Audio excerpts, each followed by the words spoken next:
Duas mulheres saíram de uma reunião de oração. Era tarde da noite. E elas eram daquela igreja que usa o coque, 2 dedos de sobrancelha, vestido branco, arrastando pelo chão. As duas perderam o ônibus e, para cortar atalho para casa, passaram por trás de um cemitério. E, de repente, chega o assaltante com um revólver e diz: a bolsa ou a vida? Aí uma vira para outra e diz assim: fulana, dá logo a bolsa, nós não é desse mundo mesmo. Diz que o ladrão corre até hoje. Bom dia, meus irmãos. Quero saudá-los com a paz do Senhor Jesus e convidá-los a abrir a palavra dele em Romanos capítulo 3.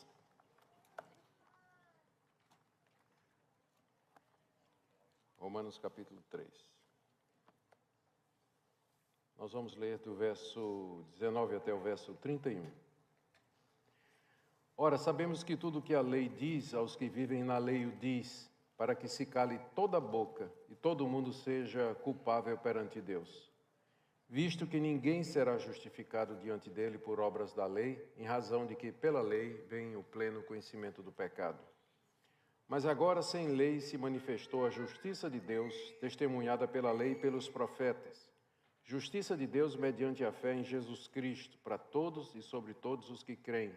Porque não há distinção, pois todos pecaram e carecem da glória de Deus, sendo justificados gratuitamente por sua graça, mediante a redenção que há em Cristo Jesus, a quem Deus propôs no seu sangue como propiciação, mediante a fé, para manifestar a sua justiça, por ter Deus, na sua tolerância, deixado impunes os pecados anteriormente cometidos, tendo em vista a manifestação da sua justiça no tempo presente, para ele mesmo ser justo e o justificador daquele que tem fé em Jesus. Onde, pois, a jactância foi de todo excluída, porque lei das obras? Não, pelo contrário, pela lei da fé. Concluímos, pois, que o homem é justificado pela fé, independentemente das obras da lei. É porventura Deus somente dos judeus? Não é também dos gentios? Sim, também dos gentios, visto que Deus é um só, o qual justificará por fé o circunciso e mediante a fé o incircunciso. Anulamos, pois, a lei pela fé? Não, de maneira nenhuma, antes confirmamos a lei. Até aqui, queridos, a leitura da palavra de Deus. Vamos orar. Pai amado, nós pedimos agora a iluminação do Teu Espírito Santo para que possamos compreender a Tua palavra. Abre os nossos olhos para que vejamos as maravilhas da Tua lei. É o que pedimos em nome de Jesus. Amém. Meus irmãos, essa carta foi escrita pelo apóstolo Paulo com o objetivo de expor à igreja de Roma o evangelho que ele pregava. Paulo, depois de cerca de 12 a 15 anos de trabalho ali no vale do rio Ilírico e passando pelas províncias romanas, pregando e plantando igrejas nas principais cidades, ele considerou que já não tinha mais campo de trabalho ali. E ele então pôs os olhos na Espanha, onde Cristo ainda não havia sido anunciado. E ele tem planos de ir até aquela região e pregar a Cristo, como ele tinha feito durante todo esse tempo, e ele precisava do apoio de uma igreja, o apoio espiritual, o apoio financeiro, todo tipo de suporte que ele pudesse encontrar na sua missão. E no caminho para a Espanha estava a igreja de Roma. Paulo não era o fundador da igreja de Roma, embora lá houvesse muita gente que o conhecia de outros lugares, ele não era conhecido oficialmente da igreja. Então, ele resolve escrever essa carta à igreja de Roma com alguns objetivos. Primeiro, chamá-los e convidá-los a participar nesse projeto missionário de ir à Espanha pregar o evangelho. Segundo, expor o evangelho que ele prega, para que ficasse claro para a igreja de Roma que o que ele pregava estava de acordo com a doutrina dos apóstolos em Jerusalém. E terceiro, responder algumas questões que ele sabia que seriam levantadas quando ele chegasse em Roma. Paulo era considerado um apóstata do judaísmo, alguém que falava contra as grandes instituições da religião que Deus deu através de Moisés. Paulo falava contra o templo, falava contra a lei, dissuadia os judeus de circuncidarem seus filhos. Então havia muita maledicência e mal-entendido a respeito de Paulo e da mensagem dele, especialmente em Roma, onde havia uma grande comunidade de judeus. Era tão grande a comunidade lá e tão influente que o imperador Cláudio, uma certa altura, havia passado um édito expulsando os judeus de Roma. E no meio vieram os cristãos também, já que o Império Romano, a essa altura, não fazia distinção quem era judeu, quem era cristão. Para eles, os cristãos eram uma seita do judaísmo. E foi nessa ocasião que Priscila e Áquila saíram de Roma e haviam encontrado com Paulo e se tornaram colegas fazendo tendas. Mas isso para dizer para vocês como era forte a presença do judaísmo em Roma. Paulo sabia que quando chegasse lá, porque ele, quando escreveu, estava em Éfeso, final da sua terceira viagem missionária, o plano dele era ir a Jerusalém, levar uma oferta para os judeus que estavam passando por necessidade, e de lá caminhar para Roma. E Paulo sabia que quando chegasse na cidade, fosse na igreja e apresentasse seu plano de pregar o evangelho aos gentios, haveria oposição. Os judeus haveriam de levantar questões e acusações contra ele, como fizeram durante todo o seu ministério. É só ler o livro de Atos e vocês verão a perseguição que os judeus sempre moveram contra o apóstolo Paulo. A carta aos Romanos é a exposição do pensamento de Paulo à luz das questões judaicas daquela época. É por isso que na carta você vai encontrar tanta referência a obras da lei, Israel, judeu. As citações são do Antigo Testamento, Abraão, Davi, conforme nós vimos ontem. É a explicação, é a resposta. É como se Paulo estivesse já esvaziando, dando antecipadamente respostas a questões que seriam levantadas lá. Muita gente considera a carta aos Romanos como sendo a carta mais sistemática do apóstolo Paulo.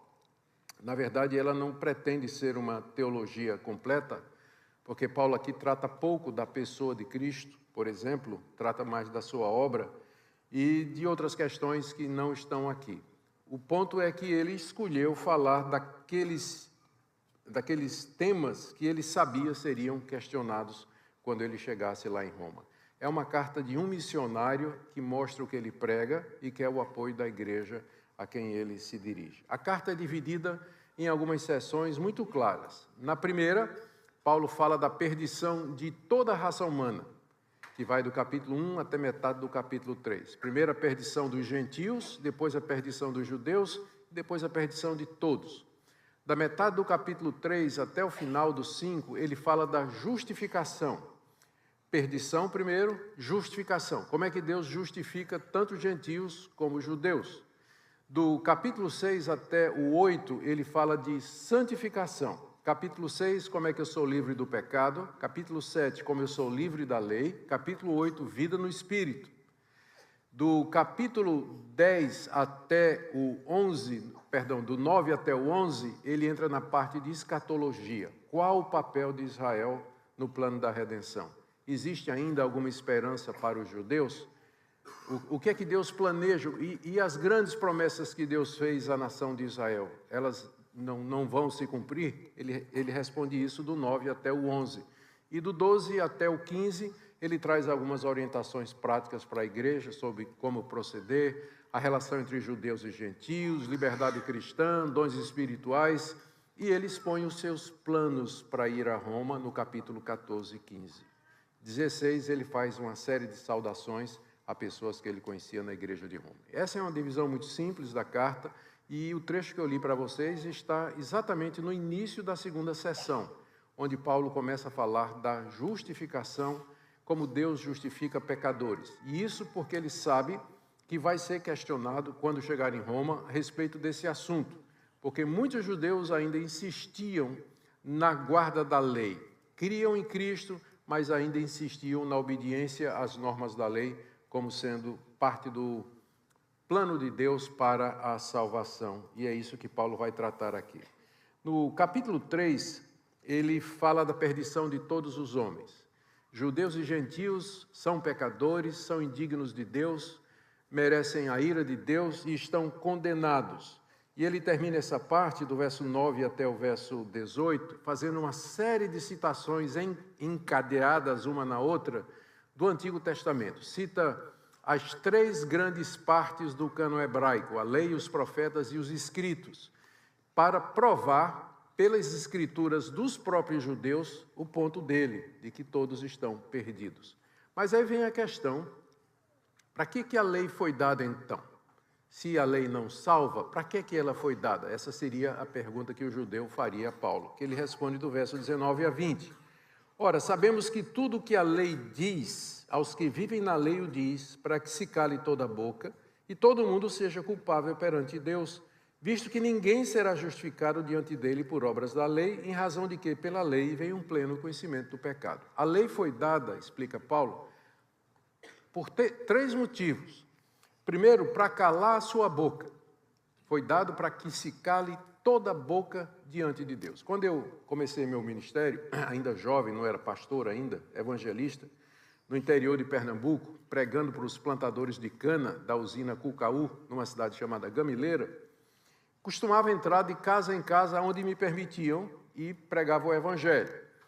E geralmente eu começava dizendo para a pessoa, depois tomava um café, comia um pedaço de rapadura, e, enfim, aquelas conversas aí, aproveitando a oportunidade, eu dizia: o senhor sabe que é um pecador? Para introduzir o evangelho. Invariavelmente a resposta é: eu sei que sou pecador, mas tem gente pior do que eu. Você precisa conhecer meu vizinho, né? Eu dizia: o senhor tem uma Bíblia aí? Que geralmente eram católicos, né? E tinham uma Bíblia, mas nunca lia, né?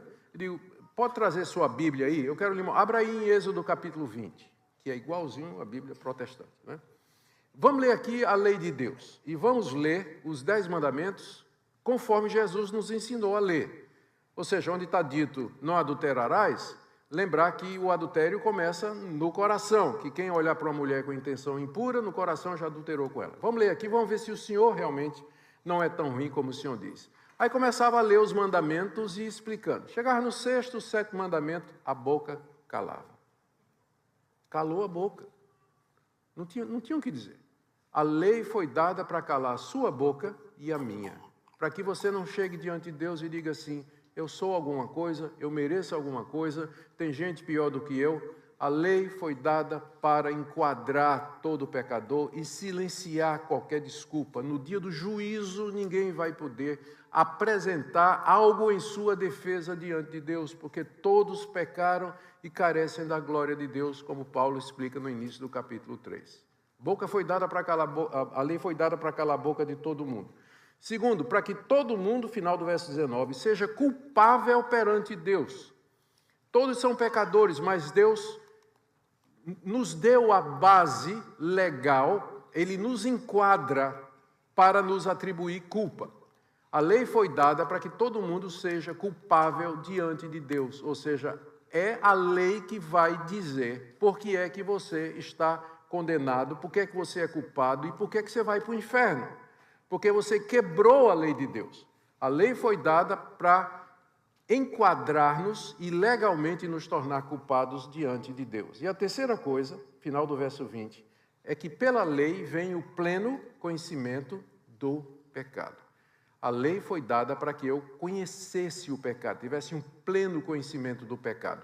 A lei tem essa capacidade de trazer o pecado à tona, igual aconteceu naquela escola católica, na aula de religião, onde a freirinha, para os meninos, né, de 10 a 12 anos, depois de falar sobre o livro sobre a Bíblia, disse: olha, vocês têm que ler a Bíblia, queridos, mas não leiam o livro de Cantares, porque é um livro erótico, né, um livro de sensualidade. Você já sabe o que é que as crianças foram ler no recreio, né? A lei, ela traz o pleno conhecimento do pecado. Tinha um homem que construía um prédio muito bonito às margens de uma estrada e era todo de vidro. Na época era novidade. E durante anos esteve ali, nunca teve problema nenhum, até que entrou um novo gerente que chamou o dono e disse: patrão, o senhor não acha que é muito arriscado o senhor ter o prédio é todo de vidro, então por que a gente não coloca uma placa: é proibido jogar pedra no vidro? Aí, tá certo. Aí botou a placa, é proibido jogar pedra no vidro. Já sabe o que aconteceu no dia seguinte, que nunca tinha acontecido antes. A lei, ela puxa o pecado, ela demonstra o pecado, ela traz o pleno conhecimento do pecado. É por isso que ela não pode salvar. É por isso que praticar as obras da lei não justifica ninguém diante de Deus, porque a lei não foi dada para isso. É como você ir ao médico, está com dor no pulmão, está com dor pelo corpo todo, tira uma chapa, né? Na minha época é assim que chamava, raio-x, e que revela que você está com pneumonia. E o médico lhe entrega aquela chapa de raio-x, você vai para casa, faz um chá com aquela chapa para poder ficar bom? Não, a lei é a chapa. Ela revela o seu pecado, ela mostra a sua pecaminosidade, ela enquadra você diante de Deus, ela cala a sua boca. Então, tentar se salvar pela guarda da lei é tão absurdo como esses exemplos que eu dei aí para vocês. Por isso, Paulo conclui aqui, no verso 20, ninguém será justificado diante de Deus pelas obras da lei. Quando Paulo fala de obras da lei, ele se refere a tudo aquilo que nós fazemos em obediência à lei. Tipo assim, não dirás falso testemunho. Então, não dar falso testemunho é uma obra, é uma ação que você faz em resposta à lei. E, na época de Paulo, o judaísmo valorizava especialmente 3 obras da lei: circuncisão, a guarda do calendário das festas judaicas e a dieta religiosa dos judeus. Os judeus não comiam determinados animais e podiam comer outros animais. Essas 3 obras da lei eram marcas identitárias da pessoa do judeu. E ele se gloriava nelas e esperava ser salvo com base na prática e na obediência de todas estas coisas. Aqui o apóstolo Paulo explica por que a lei foi dada. Ele sabe que vai ser questionado quando chegar em Roma, e ele então já traz a explicação.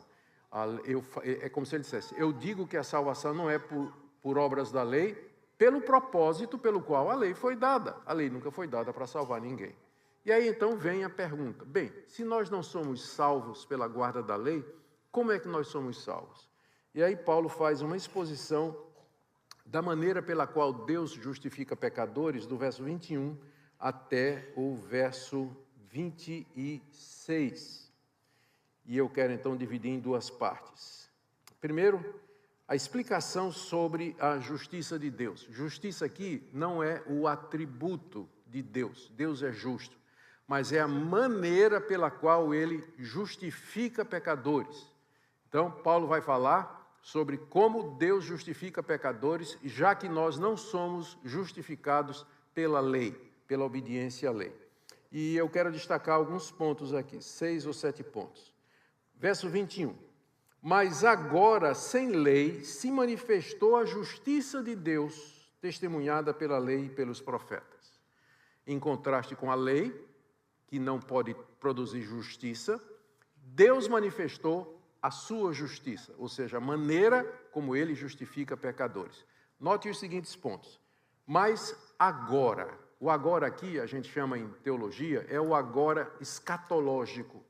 É aquele momento no tempo em que Deus concretiza o que ele prometeu no Antigo Testamento, pela vinda de Cristo, pela encarnação, vida, morte e ressurreição de Cristo. Esse é o agora. É o agora. Mas agora chegou o tempo da redenção. Mas agora Deus mostra como é que ele salva pecadores. Então, o agora é aquele tempo que compreende a morte e a ressurreição de Cristo e o derramamento do Espírito Santo e tudo que se segue até o dia de hoje. Agora, sem lei, ou seja, sem qualquer exigência da parte de Deus, porque a lei exige, não é? Então, sem lei, a justiça de Deus é sem lei. Não há exigência absolutamente nenhuma. Deus não requer nada do pecador. Agora, com base nos eventos cristológicos que eu já falei, sem lei, Deus não exige absolutamente nada de nós, se manifestou porque estava oculta, porque não era claro, não era tão claro como era antes do agora, estava no Antigo Testamento, mas na forma de símbolos, figuras, instituições, tipos, profecias. Agora, depois da vinda de Cristo, sem lei, sem qualquer requerimento da parte de Deus, se manifestou, Deus trouxe com clareza agora diante do mundo, a justiça de Deus, ou a maneira pela qual ele justifica pecadores, testemunhada pela lei e pelos profetas.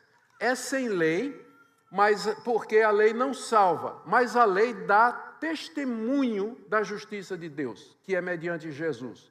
De que maneira? A lei mosaica exigia sacrifícios de animais, determinadas ofertas, o ministério do sacerdote, tudo isso apontava para a justiça de Deus. Deus justifica o pecador não com base na obediência dele, mas com base nos sacrifícios, no sangue derramado, pela mediação do sacerdócio levítico que Deus instituiu. Então, a lei dava testemunho da justiça de Deus. No Antigo Testamento, a salvação era da mesma forma que é agora, nossa, da forma como nós somos justificados. Só que a maneira como Deus fazia isso era meio que velada, debaixo das ordenanças da lei cerimonial e das leis culticas do serviço a Deus. Deus manifestou agora, testemunhada pela lei e pelos profetas. Os profetas falaram desses tempos. Isaías capítulo 53 é o melhor exemplo disso aí. Os profetas anunciaram a chegada do Messias, do servo sofredor. Tudo está lá no Antigo Testamento. Então, está aqui, só no verso 21 são 5 coisas. Agora, sem lei, manifestou-se a justiça de Deus, testemunhada pela lei e pelos profetas. Ou seja, Paulo diz assim, eu não estou trazendo nada novo para vocês. O que eu estou dizendo para vocês está na lei de vocês e nos seus profetas. Está nos escritos do Antigo Testamento, a maneira como Deus justifica pecadores. E ele explica aqui no verso 22 como é que Deus faz isso. Verso 22, justiça de Deus mediante a fé em Jesus Cristo. Deus não nos justifica com base na lei, mas com base na fé em Jesus. É esse o método de Deus que está no Antigo Testamento, na lei e nos profetas, e que agora se manifestou, agora no tempo da redenção. Justiça de Deus, continua ele, para todos e sobre todos os que creem. Todos aqui é judeus e gentios. Aprendamos isso. Que a palavra todos e a palavra mundo nem sempre significa totalidade das pessoas que existem. Você tem que olhar o contexto. Muitas vezes, se você encontra a palavra todos, Deus quer salvar a todos, por exemplo, Cristo morreu por todos, e você já pensa na totalidade da humanidade. Mas não, no contexto significa judeus e gentios. Deus quer salvar pessoas de todas as categorias, de todas as raças, de todas as nações. Não quer dizer cada indivíduo. Aqui, o que ele está dizendo é que a justiça de Deus é sobre todos. É a mesma para judeus e para gentios. É a mesma. Por que é a mesma? Ele explica nesse versículo tão conhecido do verso 23. Pois todos pecaram, judeus e gentios. Deus não tem 2 métodos de salvação, um antes de Cristo e outro depois de Cristo. Um para o judeu e outro para os gentios. Se você foi criado numa igreja, ou cresceu numa igreja dispensacionalista, que ensina essa distinção radical entre os 2 testamentos, eu digo que você aprendeu errado, até hoje, não é? Até hoje você aprendeu errado, porque não há distinção. Judeus e gentios pecaram e eles são justificados da mesma maneira diante de Deus. Como ele diz aqui, todos pecaram, carecem da glória de Deus, ou estão esvaziados da glória de Deus, perderam aquela glória que Deus nos deu na criação, nos tornamos pecadores indignos, carecemos da sua glória. Verso 24. Sendo justificados gratuitamente por sua graça. Aqui está a explicação do apóstolo Paulo. A justificação de Deus, que agora foi manifestada, e que é para todos, sem exceção, judeus e gentios, é mediante a fé em Jesus Cristo, e é algo gratuito. Vejam a redundância.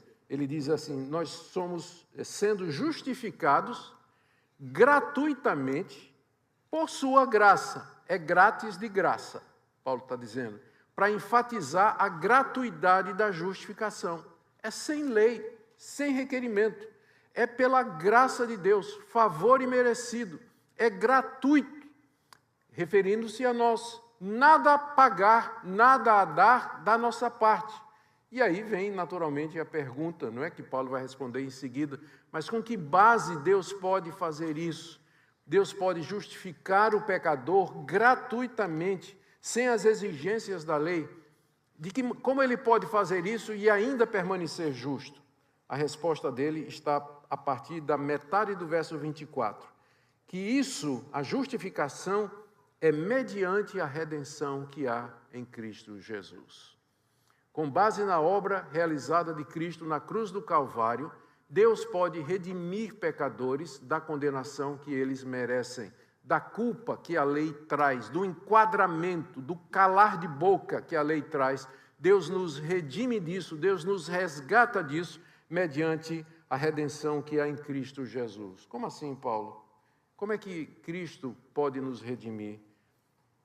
Está no verso 25. A quem Deus propôs no seu sangue como propiciação mediante a fé. Aqui nós chegamos no coração da doutrina da justificação. É o centro do capítulo 3, provavelmente o centro da carta aos Romanos, onde Paulo explica o mecanismo pelo qual Deus justifica pecadores sem as obras da lei.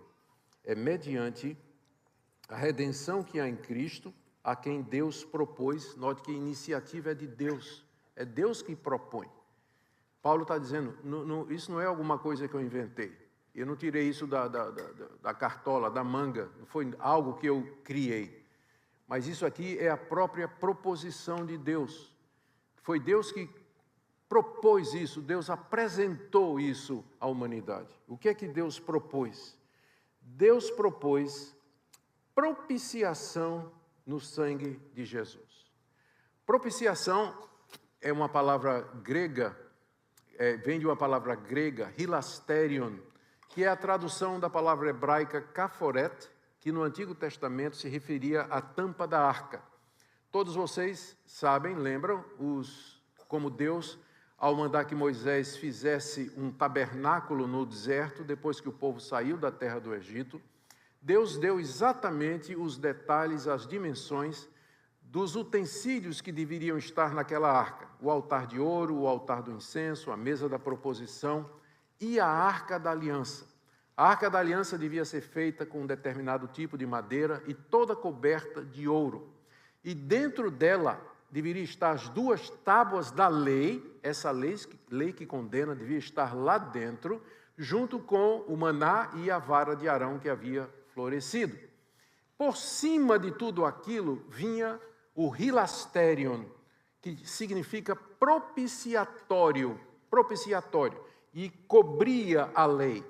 Era sobre o propiciatório, onde havia 2 querubins, um de frente para o outro, com as asas se tocando, era ali, no propiciatório, que o sacerdote entrava uma vez por ano no Yom Kippur, no dia da expiação. E lá ele entrava com sangue de um cordeiro que havia sido imolado no santo lugar. Ele entrava no Santo dos Santos, que era protegido por uma cortina, e ali ele derramava aquele sangue sobre a tampa, sobre o caforete, sobre o propiciatório, o hilasterion, e aquele sangue cobria a tampa da arca e cobria a lei. A lei não podia alcançar a nação de Israel, porque estava coberta pelo sangue. Naquele sangue Deus se propiciava, Deus se considerava satisfeito e não iria mais destruir a nação de Israel, o israelita, porque os pecados estavam cobertos pelo sangue. É a mesma palavra que Paulo usa aqui. Deus propôs a Cristo como o caforete, como o hilasterion, a tampa sobre a qual o sangue é vertido. O sangue de Cristo, portanto, nos cobre o nosso pecado, de forma que Deus nos considera justos, Deus nos atribui, imputa a justiça de Cristo, como nós ouvimos nas palestras anteriores. A figura é tirada do Antigo Testamento, daquela cerimônia do dia da expiação. Deus propôs Cristo como propiciatório. Tudo aquilo do Antigo Testamento apontava para a pessoa e para a obra de Cristo. E isso, agora Paulo explica o motivo pelo qual Deus procedeu dessa maneira. O mecanismo, esse mecanismo que Deus se utilizou, ele foi escolhido por os seguintes motivos. Veja aí, final, metade do verso 25. Para manifestar a sua justiça. Então, tudo isso aconteceu, Cristo morreu, a lei foi dada, Cristo morreu, sangue verteu, Espírito desceu, tudo isso foi feito para Deus manifestar a sua justiça, por ter deixado ele, na sua tolerância, impunes os pecados anteriormente cometidos. Isso aqui não quer dizer que Deus, no Antigo Testamento, ele fechava os olhos ou passava pano para os pecados das pessoas, porque parece ser a primeira explicação do texto, né? Para manifestar sua justiça, por ter Deus, na sua tolerância, deixado impunes os pecados anteriormente cometidos. Ou seja, Deus não puniu os pecadores na antiga aliança. Não é isso que o texto está dizendo. O texto quer dizer o seguinte: Deus, depois do pecado de Adão, Deus não disse assim, essa raça não tem jeito. Eu vou condenar toda a sua descendência ao inferno e vou fazer recair sobre eles a minha ira, porque todos pecaram e carecem da minha glória. Deus não fez isso. Em vez disso, como nós vimos na palestra inicial do pastor Samuel, Deus prometeu lá no próprio jardim a vinda de um Redentor que esmagaria a cabeça da serpente e que seria aquele em quem seriam benditas todas as nações da terra. Então, Deus deixou impune nesse sentido de que Deus não desistiu da raça humana por conta dos pecados que geraram a nossa condenação. Mas Ele enviou seu Filho e cumpriu o seu propósito de nos redimir. E dessa forma Ele mostra como Ele é justo. Por quê? Por que é que Ele está fazendo isso? Porque sendo justo, Ele não desistiu da humanidade, sendo fiel a si mesmo e às suas promessas, Ele apresenta um modo de justificar o pecador. Verso 26, aí você tem a segunda razão pela qual Deus fez tudo isso, para manifestar a sua justiça, e aqui, justiça agora é atributo de Deus, no tempo presente, para Ele mesmo ser justo e justificador daquele que tem fé em Jesus. Nós vimos esse ponto abundantemente nas palestras anteriores. Como é que Deus pode ser justo em justificar pecadores? Quem justifica o ímpio é abominação. O juiz que justifica o culpado, ele é um juiz corrupto. Como é que Deus pode fazer isso? A resposta é Cristo como propiciação pelos nossos pecados. Em Cristo, no sangue derramado, nós vemos Deus satisfaz a sua justiça e, portanto, Ele pode justificar pecadores com base naquilo que Cristo fez. E é assim que Ele é, ao mesmo tempo, final do verso 26, justo e justificador daquele que tem fé em Cristo Jesus. Aqui o apóstolo Paulo, como eu disse, ele está respondendo às questões prováveis que seriam levantadas quando ele chegasse em Roma. Ah, mas você está falando contra a lei de Deus, foi Deus que deu a lei. É a santa lei de Deus, e nós ouvimos falar em todo lugar que você prega contra a lei de Deus, e a resposta de Paulo vai ser, eu não prego contra a lei, eu digo apenas porque é que ela foi dada e que vocês não estão entendendo. A lei foi dada para condenar vocês. Ah, mas se a lei foi dada, a resposta do judeu, mas se a lei foi dada para nos condenar, e a lei não salva, como é que nós podemos ser justificados? Paulo diz, está escrito na lei de vocês e nos profetas de vocês, é mediante o caforete, a propiciação, o lugar onde Deus se propicia com vocês, onde Deus aceita o perdão de vocês. Ah, mas aí Deus seria injusto em fazer isso. Não, porque Ele mesmo propôs o sangue do seu Filho como pagamento pelos pecados e com base nisso Ele pode imputar a justiça a cada um de vocês. E dessa forma Deus manifesta como Ele é justo e justificador daquele que tem fé em Jesus. E a última parte do texto é quando Paulo, então, traz 4 conclusões. Primeiro, verso 27. Onde está, pois, a jactância? Foi de todo excluída. Por que lei? Das obras? não, pelo contrário, pela lei da fé. O judeu se vangloriava de ser a nação escolhida, o povo iluminado. A lista da vanglória dos judeus está aqui no capítulo 2, depois dê uma lida. Paulo diz, não é, que o judeu se gloriava de ser mestre, de ter recebido os oráculos de Deus, e desprezava os gentios, desprezava os que não fossem dentro da aliança. Aí Paulo pergunta, onde é que está a jactância? À luz de tudo isso, como é que fica aí a jactância de vocês? Essa glória que vocês têm em vocês mesmos? A resposta de Paulo é de todo excluída. Por que lei das obras? Porque se a justificação é pelas obras, as pessoas podem se jactar, elas podem se gloriar. Quando entrar no céu, elas podem bater no peito e dizer, eu estou aqui porque eu guardei a lei. Estou aqui porque eu segui a lei de Moisés, que era isso o que os fariseus e os judeus do judaísmo do século I pensavam. O judaísmo do século I era uma religião legalista, de obediência às obras da lei. Isso gerava aquela jactância que Jesus ilustrou tão bem na parábola do gentio e do publicano e do fariseu que entram no templo para orar. Os dois vão na hora da oração e o fariseu bate no peito e diz, ó Deus, graças te dou que eu não sou como os demais homens. Eu jejuo, dou o meu dízimo, obedeço não como nada impuro, observo o calendário sagrado, circuncidei todos os meus filhos. Eu não sou como esse publicano que está aqui ao meu lado, que é um pecador. O publicano batia no peito, não conseguia nem levantar os olhos para os céus e dizia, ó Deus, sê propício a mim, pecador. E Jesus disse, quem saiu justificado? A lei, ela provoca a jactância, ela traz comparação de espiritualidade. Onde há legalismo, vai haver sempre arrogância, sempre vai haver comparação, sempre vai haver autoexaltação. Mas a lei da fé, como Paulo chama aqui, aparentemente é uma contradição, né? Mas não é. O princípio da fé, o princípio de que Deus salva pecadores mediante a graça, mediante a fé, pela sua graça, exclui a jactância. Você foi salvo pela graça, você não mereceu, foi um presente que você recebeu, e ao seu lado está um irmão com quem aconteceu a mesma coisa. Então, se tem algo que exclui, deveria excluir do meio das igrejas e do povo evangélico, a arrogância, a vaidade, o orgulho, a prepotência, é a doutrina da justificação pela fé.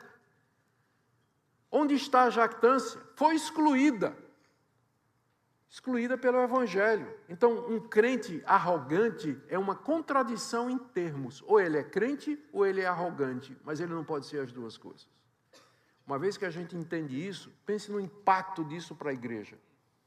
Pense como isso mudaria as relações na igreja, onde nós humildemente abraçaríamos nossos irmãos, independentemente do que eles são, do passado deles, de onde vieram, e dizemos, sentados na mesma mesa, somos salvos pela mesma graça, somos irmãos em Cristo Jesus. A justificação pela fé promove isso, enquanto que o legalismo, ele divide e traz a exaltação. Segunda conclusão de Paulo, no verso 28, concluímos, pois, que o homem é justificado pela fé, independentemente das obras da lei. Isso aqui era uma facada no coração do farisaísmo, do judaísmo do século I. Nós não somos justificados por obras da lei, diz o apóstolo Paulo. O homem é justificado pela fé em Cristo, independentemente das obras da lei. Essa expressão, justificado pela fé, é claro, foi a expressão que resume, sintetiza a pregação de Martinho Lutero na Reforma Protestante. Foi isso que ele descobriu. E ele acrescentou nas suas pregações, sempre e nos seus comentários, no que ele escreveu, o homem é justificado pela fé somente. E foi essa palavra somente que causou a maior polêmica entre Lutero e os teólogos católicos, porque o catolicismo não negava que a justificação era pela fé. Mas só que essa fé, ela era resultado da própria ação humana. Ao ser batizado no catolicismo romano, a criança recebia graça infusa. Era infundido uma graça que lhe permitia, no uso dos meios da Igreja Católica, batismo, crisma, confissão, extrema-unção, a missa, ele podia colaborar com a sua redenção. Então o catolicismo dizia, sim, nós somos justificados pela fé e pela nossa participação nos meios de graça oferecidos pela igreja. Quando Lutero disse, somos justificados pela fé somente, interpretando corretamente o que Paulo está dito aqui, aí o pau quebrou. Aí foi quando o catolicismo, os teólogos católicos disseram, mas isso aí não. Tanto é que no Concílio de Trento, que é o concílio da Contra-Reforma, um dos artigos do Concílio de Trento é, maldito todo aquele, se alguém disser que nós somos justificados pela fé somente, que seja anátema. Então o catolicismo anatemizou, não sei se é a palavra, mas deve ser essa daí, os protestantes, os reformados, até o dia de hoje. Nunca revogou isso aí, nunca revogou essa cláusula que nos considera como heréticos, nos considera como não cristãos e debaixo do anátema de Deus e do castigo de Deus. Mas a briga foi em cima da palavra somente, que até hoje continua sendo motivo de discussão, na verdade. Todo evangélico vai dizer que a salvação é pela fé em Cristo.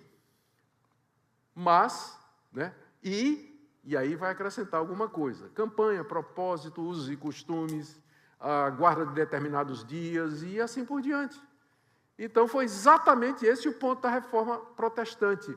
Somente Cristo, somente a fé, somente a graça, é o somente, o sola, não estou falando do conjunto, é somente o sola que causa polêmica.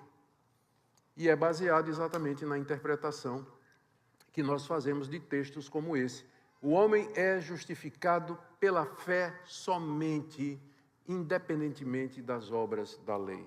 Terceira conclusão, Deus é o mesmo de todos, versos 29 e 30. É porventura Deus somente dos judeus, como os judeus diziam? Nós somos os filhos de Abraão, Deus é o nosso Deus, é o Deus de Israel. É Deus, porventura, somente dos judeus? Não é também dos gentios? Sim, também dos gentios. Aqui Paulo, mais uma vez, ele dá uma facada no coração do judaísmo, que julgava-se exclusivo. Era o único povo que tinha... Deus era o Deus de Israel. E os gentios iam todos para o inferno. Não, Deus é também dos gentios, visto que Deus é um só, o qual justificará por fé o circunciso, que é o judeu, e mediante a fé o incircunciso. Não tem diferença entre por fé e mediante a fé. É a mesma coisa, Paulo apenas muda as preposições, as conjunções, por conta da semântica, do estilo. Mas é a mesma coisa.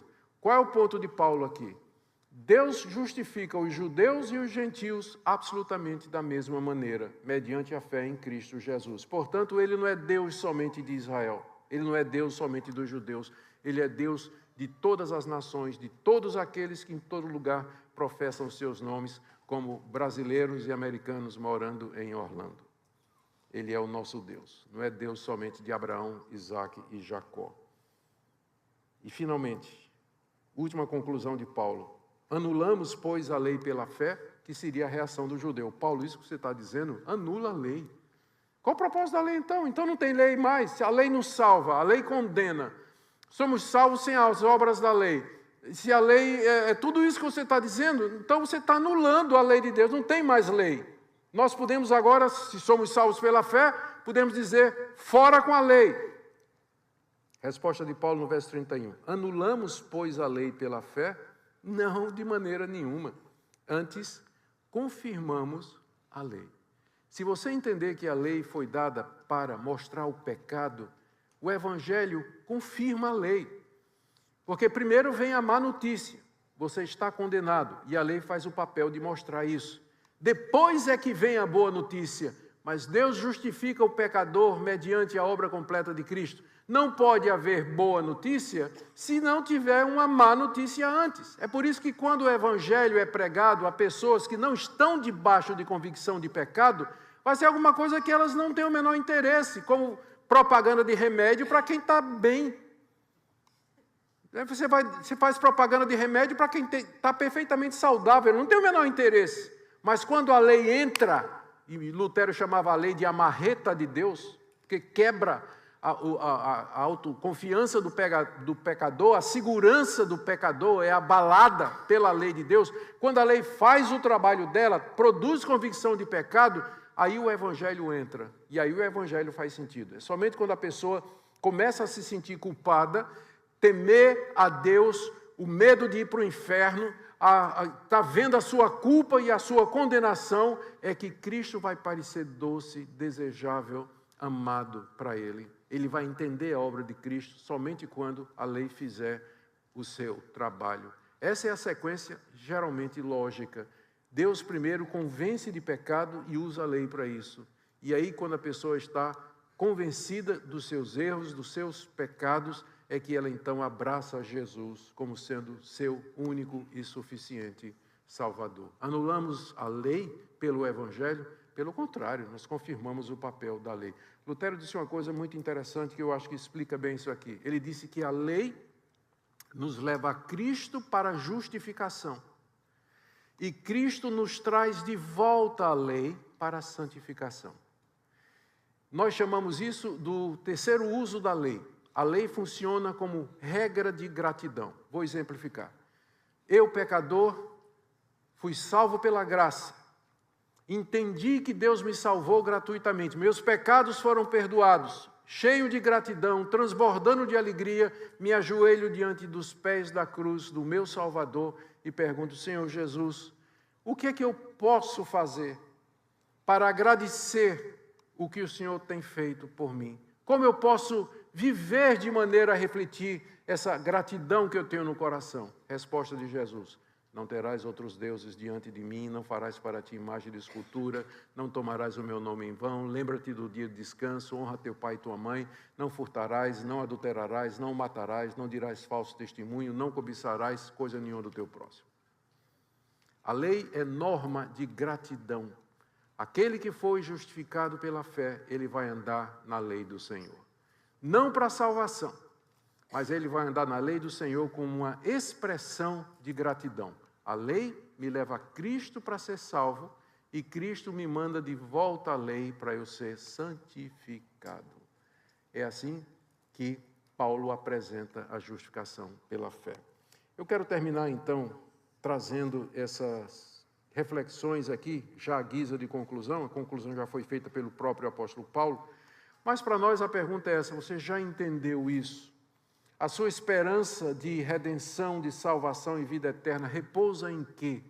Sonde o seu coração, porque o coração do homem é enganoso. Você pode estar confiado na sua religiosidade, pode estar confiado nas práticas cristãs de vir à igreja, dar ofertas, cantar hinos e qualquer outra coisa. Nosso coração pode nos enganar. Eu fui, quando eu estava fazendo o meu mestrado na África do Sul, tinha um professor de teologia extraordinário, ele já estava lá pelos 60 anos de idade, era o Dr. Vanderwalt. E ele contou para nós, na sala de aula, a experiência dele. Ele cresceu na igreja, ele foi batizado quando criança, depois ele fez a profissão de fé dele, Deus o chamou para ser pastor, ele fez o curso teológico completo, depois sentiu que devia seguir a carreira de teologia, se preparou para ser professor de teologia, e aí pelos 40 anos de idade ele ficou doente e foi para o hospital. E lá no hospital ele tinha que ficar recluso durante um tempo, e para passar o tempo ele procurou alguma leitura e encontrou um volume da série de Romanos de Martyn Lloyd-Jones, onde Martyn Lloyd-Jones faz a exposição de Romanos 7, o propósito da lei. Ele começou a ler. E à medida que ele ia lendo aquilo ali, ele percebeu uma coisa: ele não era crente. Esse homem se converteu aos 40 anos de idade, depois de ter passado por tudo isso. Por isso que eu digo, sonde o seu coração. Onde está a sua esperança? Em quem você põe a sua expectativa da vida eterna? Se for em outra coisa que não seja o propiciatório, então eu digo a você, hoje, que Deus, pela exposição da sua palavra, pela manifestação da sua justiça aqui, Deus o chama, Deus o convida, porque é o próprio Deus quem propôs isso. Ele chama e convida você a crer no seu Filho Jesus e nele somente. para a vida eterna. Que Deus nos abençoe e que a compreensão dessa doutrina nos faça de fato evangélicos e bíblicos, para que haja um avivamento espiritual no nosso meio, que se diz evangélico, mas que ignora ou despreza, intencionalmente ou não, essas grandes doutrinas da graça. Vamos orar? Vamos ficar em pé e vamos orar.